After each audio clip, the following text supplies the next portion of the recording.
Mistakes I made when I was a first-time homebuyer, Part 1. I did not use a local lender. When buying our first home, my husband and I had no idea where to begin, and unfortunately, we did not have a real estate agent guiding us through the first steps. So when it came to getting a mortgage pre-approval, we simply applied at the place that we banked with. They didn't even have a location in the state that we lived in and would be buying a house in. As a first-time homebuyer, I didn't know that my lender should actually be a partner during the home buying process and be a real person who could offer guidance and advice at any point during that process. I had no clue. If I could buy my first home all over again, I would use a local lender. I would use a lender who's familiar with the market that I'm purchasing a home in.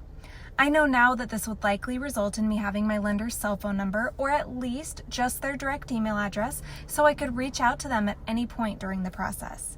I also know now that a local lender would have firsthand knowledge of how things are handled in my state at closing. When I bought my first home, our closing was delayed by many hours, and to this day I don't understand why, other than that the lender learned at the last minute that they didn't do something correctly for Nebraska.